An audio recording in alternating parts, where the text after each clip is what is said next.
खेलिबा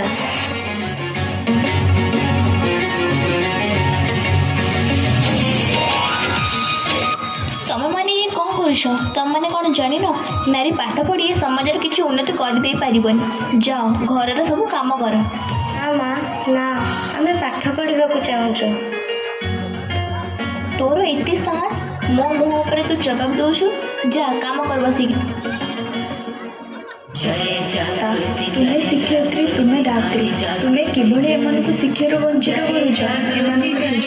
देने निश्चय तुम नाम उज्जवल करेंगे यही देख किभली इंदिरा गांधी कल्पना चावला शिक्षित हुए देशर नाम उज्जवल कर जय संहति नारी संहति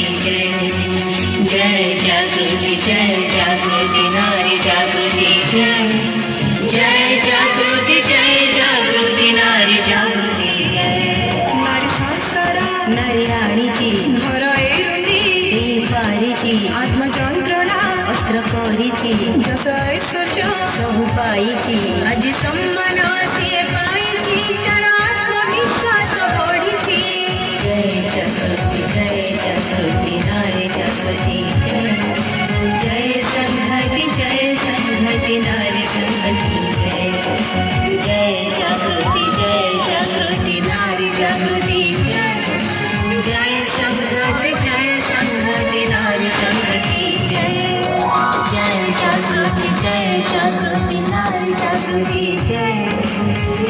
जागृति जय जागृति नारी जागृति